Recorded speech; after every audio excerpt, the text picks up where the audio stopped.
Everyone welcome back again.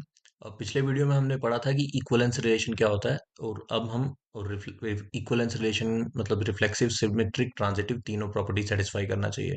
और इस video में हम थोड़ा पेपर ओरिएंटेड एग्जांपल्स करेंगे, ठीक है, जो कि आपको कॉन्सेप्ट अच्छे से क्लियर कर देंगी। ठीक है,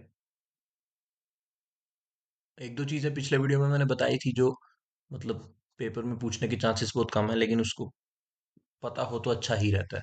ठीक है, एक एग्जांपल हम लेते हैं। ठीक है, यहाँ पे सेट है हमारे दिया हुआ, वो सेट है वन, जो पेपर में पूछा जा सकता है ना। मैं थोड़ा उसी वे में रख रहा हूँ अब इसको।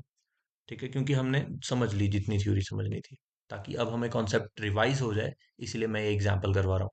ठीक है, एक सेट है हमें 1 2 3 4 5 6 7। ठीक है, इसमें क्या है कि हमने एक रिलेशन डिफाइन किया कुछ इस तरीके से। ठीक है, कि both A and B are even, are are either even और ऑड। मतलब या तो वो इवन हो या तो वो ऑड हो। तो अब आप मुझे बताइए, वीडियो पॉज करके, ये आपको आना चाहिए कि रिलेशन में कौन से हमारे ऑर्डर पेयर होंगे। ठीक है, या तो इवन होने चाहिए दोनों, या तो दोनों ऑड होने चाहिए, ए बी। या तो 1 1, ठीक है, या तो 1 3, या तो 1 5, या तो 1 7। है ना सारे ऑड? ठीक है, ये ऑड है। अब या तो क्या हो सकता है, 2 2, या तो 2 4, या तो 2 6। यही हो सकते हैं दोनों, ये इवन इवन इवन। ठीक है, अब लेते हैं थ्री से। वन से ले लिया, टू से ले लिया, अब थ्री से लेंगे। या तो 3 3, या तो 3 7। दोनों ऑड, ये भी ऑड ये भी ऑड। ठीक है, अब लेते हैं फोर से। या तो 4 4, ठीक है, या तो 4 6, ठीक है, या तो 4 2 भी हो सकता है। ठीक है, 4 2 भी हो सकता है क्योंकि दोनों इवन है। फोर से भी ले लिया, अब लेते हैं फाइव से। या तो 5 5, या तो 5 7। दोनों ऑड। ठीक है, A B odd B odd, A B odd B B odd. ठीक है, अब लेते हैं सिक्स से। या तो 6 6, या तो 6 2 ठीक है, या तो 6 4। ठीक है, और बस सेवन से। या तो 7 7, या तो 7 1। ठीक है, या तो 7 3 भी आ सकता है, ऑड लेने हैं। या तो 7 5। यही एलिमेंट्स आ सकते हैं हमारे रिलेशन में, है ना। अब मुझे बताइए आप, अब मुझे बताइए क्या ये रिलेशन रिफ्लेक्सिव है। देखो चेक करते हैं। रिफ्लेक्सिव के लिए हमें क्या चेक करना पड़ेगा कि इस रिलेशन के सारे एलिमेंट, वन टू मतलब सेट के सारे एलिमेंट आपस में भी मतलब अपने साथ भी रिलेट करते हो। क्या वन वन के साथ रिलेट करता है? जी बिल्कुल करता है। क्या टू टू के साथ रिलेट करता है? बिल्कुल करता है। क्या थ्री थ्री के साथ रिलेट करता है? बिल्कुल करता है। फोर भी करता है, फाइव भी करता है, सिक्स भी करता है, सेवन भी करता है। तो हम कह सकते हैं कि ये रिलेशन तो रिफ्लेक्सिव है। आपकी समझ में आया होगा, ये बहुत इजी एग्जांपल है। ठीक है, अब देखते हैं सिमेट्रिक। मुझे पता है मैंने बोला था पिछली वीडियो लास्ट रहेगी, लेकिन मुझे लगा कि थोड़ी और एग्जांपल एक्सप्लेन करनी चाहिए। ठीक है ना, जो कि अच्छे से समझ में आ जाए। अब देखो सिमेट्रिक के लिए क्या देखते हैं कि अगर वन टू से रिलेट करता है तो टू भी वन से रिलेट करना चाहिए। मतलब एक्स वाई से रिलेट करता है तो वाई भी एक्स से रिलेट करना चाहिए। अब देखो क्या वन किससे रिलेट करता है, देखते हैं जरा। क्या वन टू से रिलेट कर रहा है यहाँ? ठीक है, नहीं कर रहा, तो टू वन से भी नहीं करेगा। ठीक है, वन थ्री से कर रहा है, थ्री वन से कर रहा है। मतलब देखते हैं जरा, वन वन से कर रहा है, वन थ्री से कर रहा है, क्या थ्री वन से कर रहा है? नहीं, ऑब्वियसली। ठीक है ना, अगर वन टू से नहीं कर रहा, कि वन टू तो इसमें होंगे ही नहीं ना। एक मिनट, वन थ्री से अगर हमने देखा, ठीक है, तो क्या थ्री वन से कर रहा है?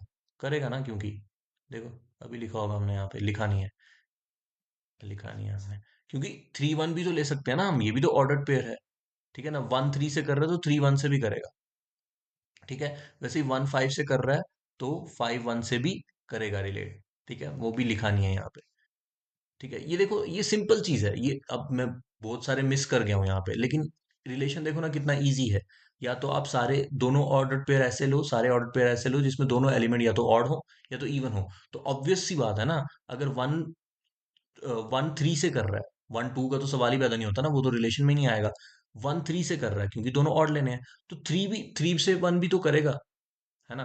तो वैसे ही अगर 2 4 से कर रहा है, क्योंकि 2 के साथ 4 ही ले सकते हैं, या 2 6 ले सकते हैं, तो 2 4 से कर रहा है तो 4 के साथ 2 भी तो करेगा, है ना। वो होगा। 2 4 से कर रहा है, 4 के साथ 2 भी होगा, वो भी लिखा नहीं है, ठीक है। वैसे ही 4 6 से कर रहा है, 4 6 से कर रहा है तो 6 भी 4 से करेगा, ठीक है।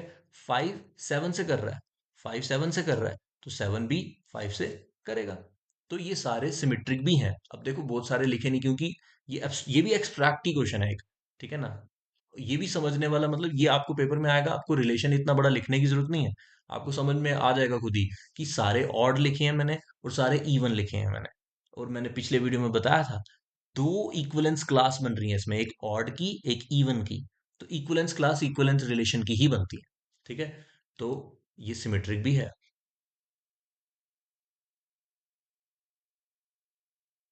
ठीक है। अब देखते हैं ट्रांजिटिव। अब देखते हैं ट्रांजिटिव। देखिए, ट्रांजिटिव ट्रांजिटिव के लिए क्या क्या देखना है हमने, कि 1 2 से, क्या 1 2 से लिख सकते हैं हम यहाँ पे? नो। एक ऑड एक इवन ले ही नहीं सकते, ठीक है। हम ले सकते हैं 1 3 से, या तो ऑड या तो 2 4 से, या तो दोनों इवन। अब हमने देखना है कि अगर 1 3 से कर रहा है, ठीक है, तो 3 किसी 5 से कर रहा होगा। तो हमने देखना है कि क्या 1 भी 5 से कर रहा है। ऑब्वियसली करेगा ना, ऑब्वियसली करेगा। अब यहां चाहे ना भी लिखा हो, ठीक है, 1 3 से कर रहा है और 3 5 से करेगा ही करेगा, वो यहाँ लिखा होगा कहीं ना कहीं, ठीक है। ये चीज आप देख के चलो। सेट हमारा था 1 2 3 4 5 6, ठीक है, यहीं तक था सेट हमारा। 7 भी था, ठीक है। अब देखो ना, 1 3 से कर रहा है, 3 5 से कर रहा है, तो 1 भी 5 से करेगा। क्यों करेगा? क्योंकि दोनों ऑड हैं। ऑड वाले रिलेशन तो इसमें आना ही है, ठीक है। अगर 2 किसी 4 से कर रहा है और 4 किसी 6 से कर रहा है, तो 2 को भी 6 से करना ही पड़ेगा, क्योंकि दोनों इवन है, ठीक है। तो ये रिलेशन ट्रांजिटिव भी है, ठीक है। ये इतने रिलेशन के एलिमेंट जितने बनते हैं ना, ये लिखने की जरूरत नहीं होती है, ठीक है। ये तो बहुत बनते हैं, मैंने बताया है 2 की power n, n is the number of subset, मतलब ये बनता है पूरा नंबर ऑफ सेट सबसेट, ठीक है। n होते हैं बताया था मैंने। आर इज ट्रांजिटिव, ठीक है। तो अब अगर रिफ्लेक्सिव भी है, सिमेट्रिक भी है, ट्रांजिटिव भी है, तो हमारा आर क्या हो जाएगा? एक इक्विवेलेंस रिलेशन हो जाएगा, ठीक है। इक्विवेलेंस रिलेशन हो जाएगा, ठीक है। क्योंकि इसमें क्लासेस भी हैं, एक ऑड की क्लासेस है, एक इवन की क्लासेस है, ठीक है। वो क्लासेस वाला तो वो नहीं आ सकता पेपर में वो, ठीक है। एक और एग्जांपल करते हैं। एग्जांपल सही आएगा तभी मैंने एक वीडियो और रखा है एग्जांपल के लिए, ठीक है। देख, अब चेक करो, जरूरी नहीं कि आपको इक्विवेलेंस रिलेशन भी पूछेगा, वो सिंपल रिफ्लेक्सिव भी पूछ सकता है, सिमेट्रिक भी पूछ सकता है, ट्रांजिटिव भी पूछ सकता है, ठीक है। एक सेट है हमारा ए, ठीक है, 1 2 3 अप टू 13 14, मतलब नेचुरल नंबर लिए हैं 14 तक, ठीक है। रिलेशन क्या डिफाइन किया है भाई? ऐसे एक्स वाई होने चाहिए, ठीक है। ये ये एग्जांपल्स हैं जो पेपर में आ सकती हैं। वो एब्स्ट्रैक्ट एग्जांपल्स होती है ना थोड़ी, जैसे ये भी एब्स्ट्रैक्ट नहीं है। अगर पेपर का लेवल थोड़ा उन्होंने मुश्किल करना हुआ तो ऐसी एग्जांपल पूछ सकते हैं वो, क्योंकि इसको थोड़ा टाइम लग जाता है ना बच्चे को करने में। क्योंकि वो बोले कि चलो मैं बना ही लेता हूँ सारे एग्जाम्पल, ठीक है ना, तभी मैं चेक कर लूंगा। लेकिन वो इतना सा अगर दिमाग कोई लगा लेगा बच्चा तो ऐसे जल्दी भी हो जाता है वो, ठीक है। लेकिन पेपर में वो ऐसा नहीं देंगे क्वेश्चन कि आपको बहुत ज्यादा लिखना पड़े, ठीक है। लेकिन क्या पता होता है, ठीक है। रिलेशन कैसे डिफाइन है कि 3x - y = 0, ठीक है। अब कह रहा है कि भाई मुझे बताओ, अब देखते हैं कि ये कैसा रिलेशन है, क्या ये रिफ्लेक्सिव है, सिमेट्रिक है, ट्रांजिटिव है, या कोई भी नहीं, ठीक है। देखते हैं। देखो,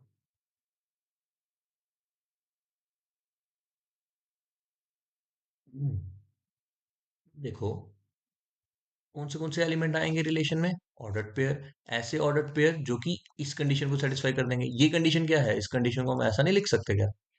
3x = y।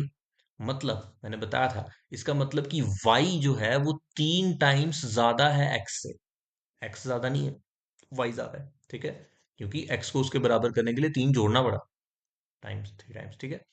वाई 3 टाइम्स ज्यादा है एक्स से, तो देखते हैं ना, अगर मैं यहाँ 1 लिखूंगा तो ये मुझे 3 लिखना पड़ेगा, 3 टाइम्स ज्यादा वाई, ठीक है। अगर मैं यहाँ 2 लूँ तो मुझे 3 टाइम्स ज्यादा क्या होगा इसका, 6, ठीक है।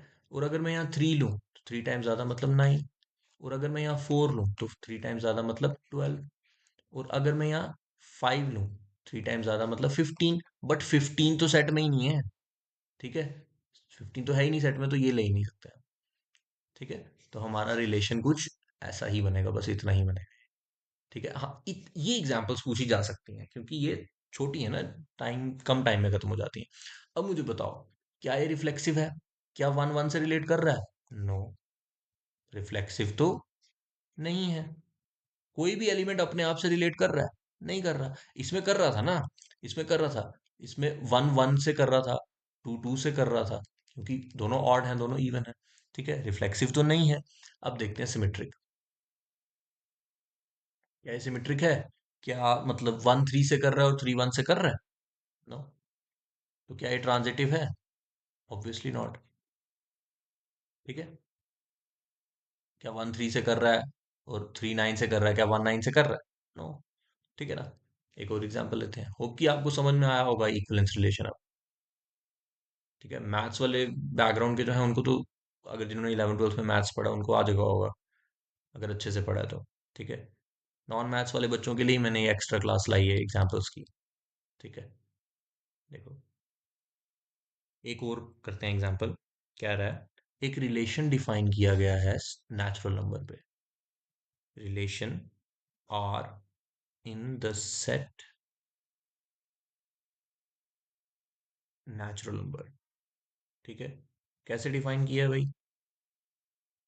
Defined as R is equals to x y, R is equals to x y, ठीक है, y is equals to x plus y. देखो, कोई भी अगर चीज आपको कॉन्सेप्चुअल स्टडी करनी है ना, तो उसके लिए बेस्ट होता है एनसीईआरटी, तो तभी मैं देखो आपको ये क्वेश्चंस में एनसीईआरटी से ही करवा रहा हूँ, ठीक है ना। ये कुछ मतलब बाहर से ढूंढ के नहीं लाए हैं। तो अगर आपने एनसीईआरटी के क्वेश्चंस आप अच्छे से कर लेते हैं, तो मतलब आपको कॉन्सेप्ट तो पूरा क्लियर है, ठीक है। कॉन्सेप्ट पूरा क्लियर हो तो जब मैं आगे एमसीक्यू सेशन लेके आऊंगा, आप 2 मिनट में उड़ाओगे उसको, ठीक है ना।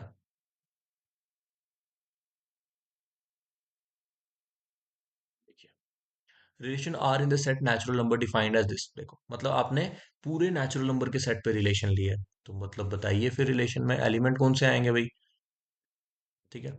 हाँ, एक्स 4 से ज्यादा नहीं लेना है, आप 1 ले सकते हो एक्स, ठीक है। इसका क्या मतलब है? वाई एक्स से 5 ज्यादा है, एक्स से 5 ज्यादा है मतलब 6 है ना। दूसरा, अगर 2 लेते हैं एक्स से 5 ज्यादा है मतलब 7 है, 3 लेते हैं एक्स से 5 ज्यादा है मतलब 8 है, 4 लेते हैं एक्स से 5 ज्यादा मतलब 9 है। लेकिन क्या हम एक्स 4 ले सकते हैं? नो, उसने बोला एक्स इज लेस देन 4, तो ये चीज तो हम ले ही नहीं सकते। वाई पे कोई रिस्ट्रिक्शन नहीं लगाई उसने, एक्स पे लगाई है, ठीक है। देखो, अब मुझे बताओ, क्या ये रिलेशन रिफ्लेक्सिव है? नो, कोई एलिमेंट अपने आप से रिलेट नहीं कर रहा, रिफ्लेक्सिव नहीं है। क्या ये सिमेट्रिक है? नो,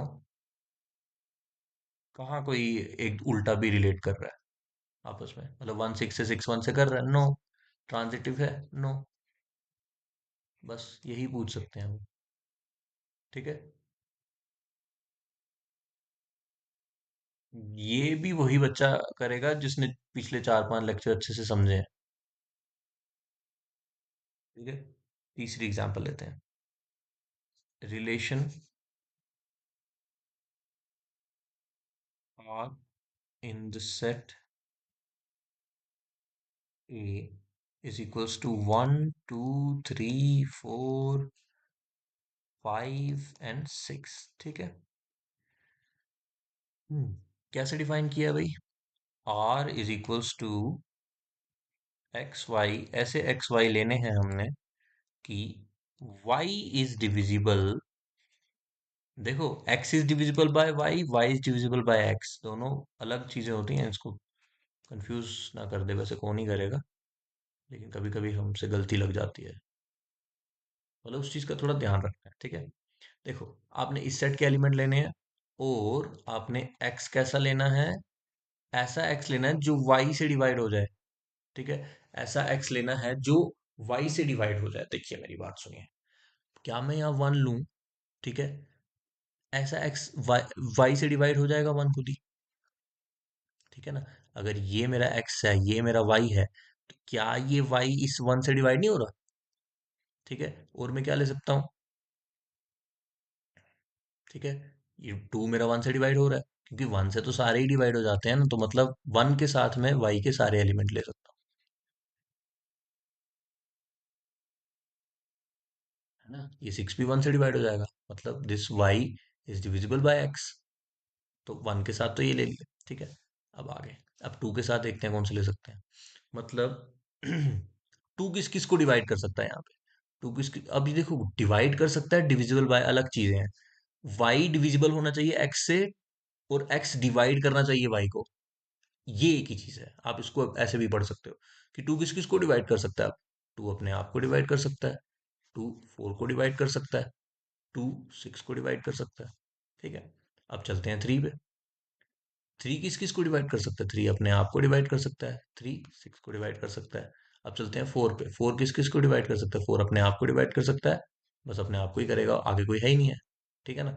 और फाइव पे, फाइव भी अपने आप को कर सकता है, आगे उसके लिए भी कोई नहीं है। सिक्स, सिक्स भी अपने आप को ही कर सकता है। तो अब मुझे बताइए आप, क्या ये रिलेशन रिफ्लेक्सिव है? जी बिल्कुल। वन वन से रिलेट करता है, टू टू से रिलेट करता है, थ्री थ्री से रिलेट करता है, फोर फोर से रिलेट करता है, फाइव फाइव से रिलेट करता है, सिक्स सिक्स, मतलब सारे एलिमेंट फॉर ऑल ए, ये सारे ए हैं। यही डेफिनेशन मैंने एक्सप्लेन की थी, फॉर ऑल ए इन ए, मतलब फॉर ऑल छोटे ए इन बड़े ए, अपने आप से रिलेट कर रहे हैं, तो मतलब ये रिफ्लेक्सिव है, ठीक है। ज्यादा डेफिनेशन नहीं लिखूंगा कंफ्यूज करने के लिए, ठीक है। अब देखते हैं सिमेट्रिक। देखिए, सिमेट्रिक मतलब वन टू से करता है तो टू वन से भी करना चाहिए, ऑब्वियसली नॉट, ठीक है ना।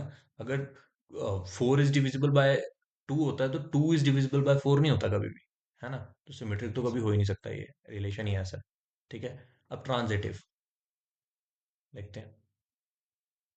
वन टू है और टू थ्री है, टू थ्री नहीं है तो वन थ्री कैसे होगा, ठीक है ना। तो ट्रांजिटिव हो ही नहीं सकता, और ऑब्वियसली ना, अगर कोई मतलब मैं बताता हूँ आपको, टू किसी फोर को डिवाइड कर रहा है, ठीक है, और फोर किसी एट को डिवाइड कर रहा है, ठीक है। तो टू एट को वैसे कर देता है डिवाइड कुछ एग्जांपल्स में, लेकिन यहाँ पे वो एट है ही नहीं ना, यहाँ पे ऐसी एग्जांपल चल ही नहीं पाएगी, ठीक है ना, क्योंकि आगे वाले नंबर है ही नहीं है यहाँ पे। जैसे टू फोर को डिवाइड कर रहा है, फोर फोर को डिवाइड कर रहा है, फोर आगे किसी के पास जा ही नहीं रहा, तो ट्रांजिटिव होना चाहिए तो सब में होना चाहिए ना, ठीक है। अब यहाँ पे भी आप देख लो, वन टू को कर रहा है, टू किसको कर रहा है, फोर को कर रहा है, तो करने में तो वन भी फोर को कर रहा है, वन तो सेटिस्फाई कर रहा है ट्रांजिटिविटी को, ठीक है। अब लेकिन टू में देखो, टू किसको कर रहा है, टू फोर को कर रहा है, फोर फोर सिक्स को करना ही नहीं है, ठीक है ना। टू फोर को कर रहा है डिवाइड, लेकिन फोर सिक्स को कहाँ डिवाइड कर रहा है, ठीक है ना। तो सारे एलिमेंट ट्रांजिटिविटी में नहीं आ पा रहे ना, एक दो आ रहे हैं, लेकिन सारे नहीं आ रहे, तो ट्रांजिटिव भी नहीं है, तो हम कह सकते हैं कि this relation is not equivalence relation,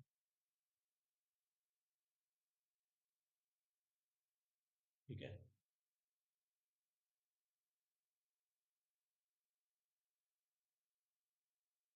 एक और एग्जांपल करते हैं। देखो, चाहता तो मैं डेफिनेशन सीधा लिखवाता, हाँ भाई, इक्विवेलेंस रिलेशन वो होता है जो रिफ्लेक्सिव होता है, सिमेट्रिक होता है, ट्रांजिटिव होता है, बस, तो वो भी काम बन जाता। लेकिन उसका कोई फायदा नहीं है, हमें एग्जांपल्स करनी पड़ेंगी, क्योंकि वहां क्वेश्चन सॉल्व करने के लिए आ सकता है हमको, हमने तो 10 में से 10 का सोच के अगर चलेंगे तभी 10 में से 9 आ सकते हैं, ठीक है ना। तो ऐसे थोड़ी चलना है हमको, ठीक है। एक और एग्जांपल करते हैं। हाँ, ये देखो, रिलेशन और in the set Z, Z मतलब integers defined as, defined as r is equals to x y such that x minus y, होना चाहिए क्या लिखा मैंने। अब वहां ऐसे भी लिख सकते हैं x minus y is an integer, ठीक है। लेकिन आपको तो नोटेशंस आनी चाहिए ना, अंग्रेजी तो आप समझ जाओगे, ठीक है।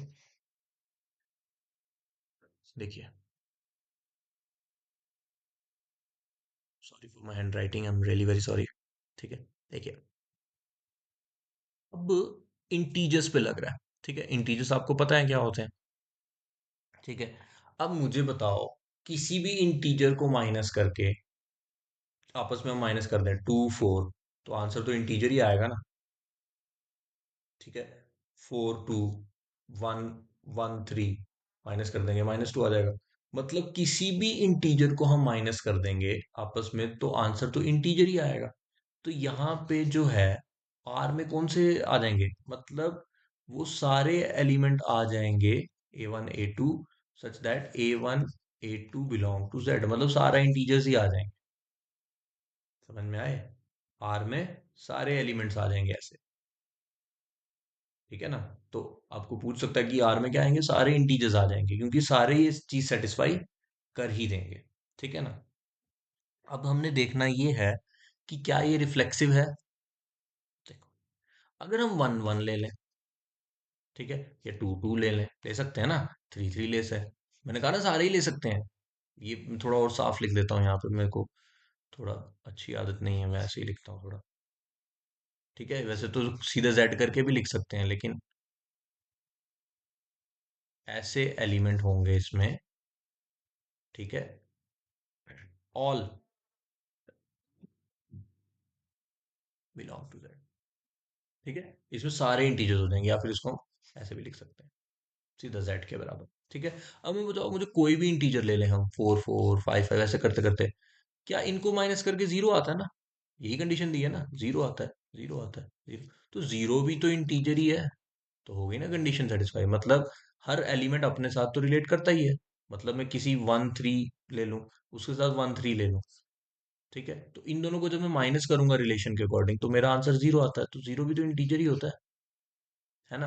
तो जीरो भी तो इंटीजर होता है, तो रिलेशन रिफ्लेक्सिव है, क्योंकि सारे एलिमेंट अपने साथ तो रिलेट कर रहे हैं। अब देखो, अब देखो मैं थोड़ा एब्स्ट्रैक्ट में आपको लिखवाता हूँ कैसे होता है ये। सिमेट्रिक चेक करना है हमको। अब आप दुनिया का कोई भी इंटीजर ले लो, A - B करो या B - A करो, ठीक है, तो A - B भी क्या होगा, इंटीजर, एंड B - A भी क्या होगा, इंटीजर, ठीक है। समझ में आया, A - B करेंगे, जैसे 2 - 4 करूं, तो इंटीजर ही आएगा ना, 2 - 4 क्या होता है, -2, जो कि इंटीजर है। या मैं 4 - 2 करूं, तो क्या आएगा, तो भी इंटीजर, क्योंकि वो तो 2 होता है, इंटीजर, है ना। तो मतलब यहाँ पे भी सारे इंटीजर इस प्रॉपर्टी को सेटिस्फाई कर रहे हैं कि, मतलब 2 4 बिलोंग करेगा तो 4 2 भी करेगा, 2 3 करेगा तो 3 2 भी करेगा, तो मतलब सिमेट्रिक भी है ये, ऐसे इस तरीके से लिखना पड़ता है अगर इसको लिखना हो तो, ठीक है, थोड़ी अंग्रेजी डालनी पड़ती है बीच में, ठीक है। तो अब ट्रांजिटिव, ऑब्वियसली ट्रांजिटिव भी होगा, क्योंकि माइनस करेंगे किसी भी इंटीजर को, आना ही इंटीजर है, तो सारे ही इंटीजर होंगे बीच में, ठीक है। मैं बता देता हूँ ट्रांजिटिव के लिए भी।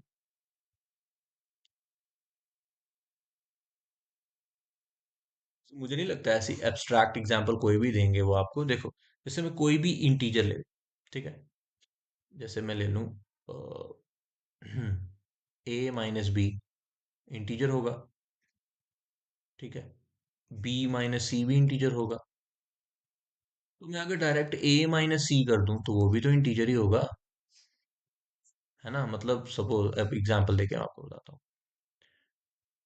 4 - 2 इंटीजर होगा, 4 - 2 क्या होता है, 2, ठीक है।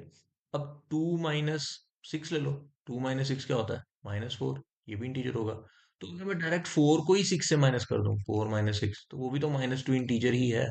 तो ट्रांजिटिव भी, मतलब सारे एलिमेंट ट्रांजिटिविटी को भी सेटिस्फाई करेंगे, तो ये ट्रांजिटिव भी है।